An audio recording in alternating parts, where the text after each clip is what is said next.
In this clip I'm going to show you how to create an effect within the Disney Infinity toy box of a crashed Star Destroyer. Now you'll see this landscape that I've created. I'm just scrolling underneath it. You do need to be able to get underneath the landscape to position the destroyed Star Destroyer within your toy box. So I'm just showing you how I've set those up, and I've done different layers on the screen, but there's something I prepared earlier. Now as I come in here, you'll also notice here on the right I've created a couple of ridges that goes down on the screen.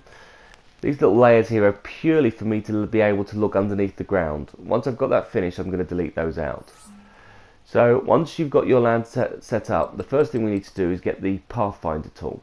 So I'm just going to go and find the Pathfinder tool. You know when you have moving objects, well in this case we're using this to position a Star Destroyer, but we're not actually going to get it to move. So I'll go and find the Pathfinder tool, which is this green box here. And I'm now going to position where I want the Star Destroyer to appear. Now I want it half in the ground, half out. So I'm moving it across underneath so I can still see it. And I'm also checking that I can see it from the ridge. And in here I'm just positioning it. Now I want to make sure it's sunken down a little bit further down on this ridge here. And then I'm going to place my first pointer. I think that's probably about right. Now the next pointer, I don't need loads, it only needs a single point. I need to make sure it goes down at an angle. Now the angle you have, it depends on the angle of the Star Destroyer hitting the ground. So you can choose it as severe as you like, and just playing around with it will give you different effects. But make sure that this route is quite long. You don't want to be quite short, because we are going to have to keep moving the Star Destroyer while we position it and test certain positions on it. So at this present moment I want it to make sure it is at a slope and it is going downwards, so I want to give the effect that the Star Destroyer has crashed into the ground. So once I think I've got my position right, I'll just make sure a little bit lower. I think that's it. It needs to be a little bit lower there. I accept that 1 point. I don't need more than 2 though, so just use this Pathfinder to create 2 points, and that's all you need for this particular stage. Right, now that I've got that set up, I'm going to go back. Now what I found, I've tried this before, when I set the Star Destroyer up, the Star Destroyer gets in the way. So the first thing I need to be able to do is, can I see the Pathfinder control, which I can. So what I'm actually going to do now is I'm going to create 2 buttons. So I'm going to get my activity toys back open, and I'm going to get the push buttons. These are purely to help me set this up. Once I'm finished, I'm going to delete these objects off my toy box. So I'm just going to position these down. And these are really needed to help you to set up your Crash Star Destroyer. So I'm going to go to the first button, let's scroll up, press on that option there. Now in here, when I press this button, and you can see the reason why I've done the slope, I can see the green line. I'm now going to point to the little green dot with the Pathfinder, make sure I can grab hold of it, make my connection to that, and I'm going to say, can I reset and stop the path? Okay. And on my second button, I'm going to do the opposite. I'm going to reset and go. So I'm going to move back down, point back to my little box down the side here.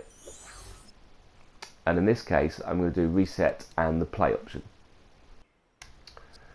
Now that I've done that, what I'm going to do now is bring in the Star Destroyer. So Rise Against the Empire, which I think is the best play set. You get the Star Destroyer set in. So if I go back to my toys, press L1 and I can go to Toy Origin, and I can look for that particular play set. So once I find that play set, there we go, and I can pick the Star Destroyer. Now when you move the Star Destroyer out, you'll notice it in red. Okay, so if I position it in the ground where I want it to go, it won't allow you to place it. I can place it up in the sky, no problem at all. But if I move it back across onto the ground, you'll notice I can't place it. It goes red, it says you can't play it because there is another object in the way, and it stops you from doing it, which is a little bit frustrating. So I'm just going to stick it here at the side, out of the way, right, point it in the direction I want it to go. I'm happy with that. Right, now that I've got that set up, what I'm going to do now is I'm going to link that to my path. That little tool there is going to link to my Star Destroyer. So on the properties there, you'll see here you've got active.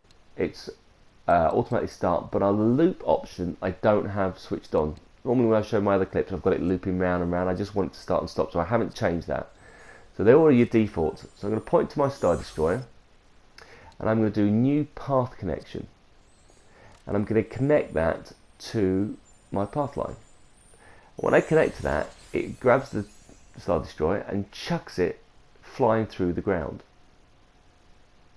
and you can see it crashing through the ground on the screen. So we leave that playing, right? So let's come back out of there for a second.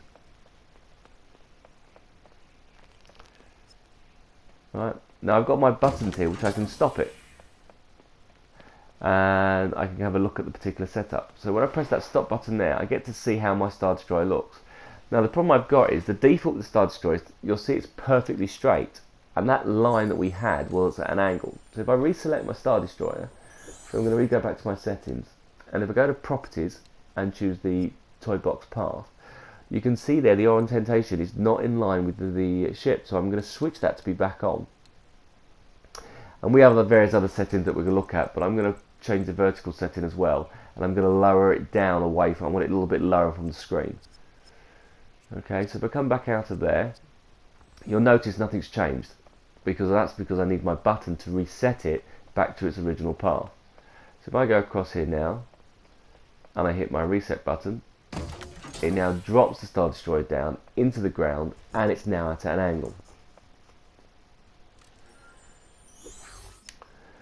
But I think it's a little bit too low, so I'm going to go back to the properties of the Star Destroyer, and I'm going to go to the toy box path, and I'm going to have a look at a couple of the other settings that I've got there on the screen. So what I see there is, if I look down, I've probably got it too low, so I'm going to bring the vertical back up a bit. I'll probably stick it with there, keep it there to start with, see what that looks like. And I'm probably going to remove it off a bit, so probably push it a little bit forward so it's a bit further down the path. So I'm going to change the start point. See what that looks like. And we'll come back to rotation in a moment. Yeah, and see what that looks like, off, just slightly offset from the box, see how that goes on the screen. I may not need the reset point. Now again, none of that works, so if I circle all the way back out, I have to go and press the button for those new settings to be applied. So press the button, and you'll now notice that the angle is slightly higher up. And these buttons come essential for you to test it and rearrange it and position it on the screen. The reason why you can't do it without the buttons is because you can't see the box. So I'm going to go back into the properties again of the toy box path. Right, those are the ones that I played around with, the start point. I don't need those, I'm going to take those off. Right, rotation. Now you can't pitch it, which is a bit annoying. They may do that on the next version, but I can twist it slightly. So probably twist it about 30, so it's pointing slightly more down towards the bottom of the screen. Let's see what that looks like. But like I say, you can't see the path once the Star Destroyer is in, so you can't reset it all the time, which is very annoying. So I've now got that in, and that's not that bad actually. I think I'm pretty close there on how I'd like that to look. Right, so we go back to the Star Destroyer properties. Let's just change a little bit more. So go back to properties, toy box path. Right, what we're going to do now is if we go back to the vertical, we can just allow, I probably want it to look just a little bit further into the ground. So I'll increase that, probably 9, probably go for 10, I'll keep it a nice easy number. So I'll move that to 10. I'll go back into toy box path because what I'm probably going to do is look at the rotation. I've got it as 30. I might not twist it as much. Bring it back a little, twist it a little bit. So I've changed those settings. Right, come all the way out of those, and now I'm going to hit the reset button. And hey presto, I've got the jets half in, half out the ground. That's perfect. I've got the angle pretty much right, so I'm quite happy with that. So what you've seen I've done now, I've just started the play so it now sees the starship moving. And the reason for that is I now need to fill in the rest of the ground. So I'm just going to go back to my terrain. I need that ship out of the way while I put some ground in, because you'll notice it's just too close to the edge. So let me just find a blank piece of tool here. We'll set this up. So if I fit these across here, you'll see I can now fit these in, and I can drop these across. Now the ship at the moment is flying away. I can set my landscape up, so I'm now not near any edge. So now I've got that set up on the screen. What I can do now is I can stop it, which resets the item, and it's now crash landed it perfectly into the ground. Yeah. So what I've done there is I've pointed to the ground, and I've gone to the colour palette at the top, and I'm going to choose a desert. But when you set the piece, I could go through each piece, but you can press triangle and set the whole theme to be a desert. So the whole lot now is going to change to a desert, which should give me the cool effect of the Star Destroyer crashed into the ground, which is not looking too bad at the moment. So these buttons I'm happy with. Get rid of these now, so I can bin those. They're no good. My active slope, so I could pick the items, they can go. So I can delete those out. There's nothing to trigger my ship, so my ship now is there done in the ground. So if I just come back and go to spark mode, I'll just zoom back out so you can see the ship.